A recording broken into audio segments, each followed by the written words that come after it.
જય શ્રી કૃષ્ણ બધાને. આજની મારી યુટ્યુબ ચેનલમાં તમારા બધાનું હાર્દિક સ્વાગત છે. આજે આપણે ગુજરાતી વિષય ભણવાના છીએ, જેમાં CBSE ધોરણ 7 એની ટેક્સ્ટબુકમાંથી આપણે જોડકણા અને બીજા નંબરે આપણે કવિતા છે કે જેનું નામ છે વેકેશન પૂરું થયું, એ ભણવાના છીએ.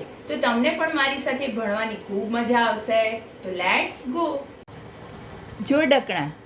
જોડકણા રે જોડકણા, આડા અવડા બોલકણા, ગડબડ ગપ્પા મારે, શીંગનું શાક ખારે. બીજું જોડકણું. તુષારના નો ટાબર, હિના બહેન છે કાબર, કાબર કરે કટકટ, ટાબર ઝઘડે ઝટપટ. જોડકણું ત્રીજું. મમ્મીનું નામ અંજુ, સ્વભાવ મંજુ મંજુ, આખું ઘર ત્યાં ગાજે, બોલા બોલ અવાજે. ચોથું. ચી ચી કરતી ચકલી, લાવી એક તકલી, વાંચ જોડકણા વાંચ, પાંચડે એકડે પાંચ. પાંચમું. જોડકણા રે જોડકણા, શબ્દ શબ્દના રમકડા, રમકડા છે મોંઘા, જોડકણા છે સોંગા. તો આ હતા આપણા જોડકણા.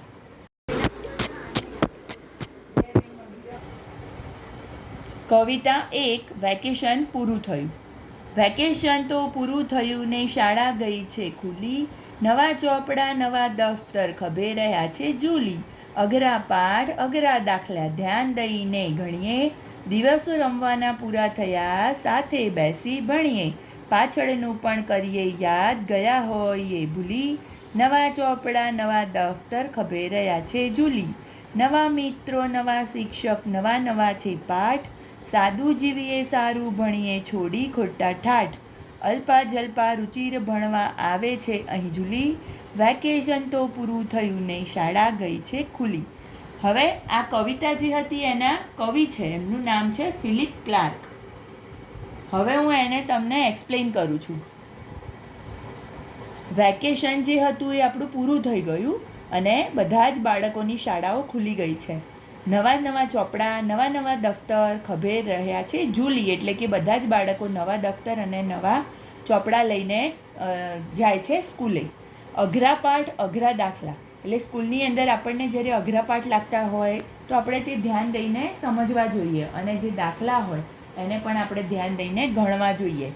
આપણા જે દિવસો હતા વેકેશનમાં રમવાના એ પૂરા થઈ ગયા, તો આપણે હવે શું કરીશું? સાથે બેસીને ભણીશું. હવે ગઈ સાલનું જે હતું એ પણ આપણે એક વખત યાદ કરી લેવું જોઈએ જો ભૂલી ગયા હોઈએ તો, અને પછી આપણે નવેસરથી બીજું નવું ભણવું જોઈએ. નવા ચોપડા નવા દફતર ખભે રહ્યા છે ઝૂલી. પછી નવી નવી સ્કૂલમાં, એટલે કે નવું ધોરણ હોય તો એમાં નવા નવા મિત્રો હોય, નવા નવા શિક્ષક હોય, નવા નવા પાઠ હોય છે. તો આપણે સાદું જીવન જીવવાનું કહે છે અહીંયા આપણને કવિ, અને સારું ભણવાનું કહે છે, છોડીને ખોટા ઠાઠ, એટલે આપણે કોઈ ખોટા ઠાઠ કરવા જોઈએ નહીં. સાદાઈથી જીવન જીવી અને સારું ભણવું જોઈએ. અલ્પા જલ્પા અને રુચિર અહીંયા ભણવા માટે આવે છે, પણ એ લોકો પણ દરરોજની રાહ જોતા હોય છે કે ક્યારે સવાર પડે અને ક્યારે અમે સ્કૂલે જઈએ. વેકેશન અહીંયા આપણું પૂરું થયું છે અને આપણી શાળાઓ ખુલી ગઈ છે. તો થેન્ક યુ ફોર વોચિંગ.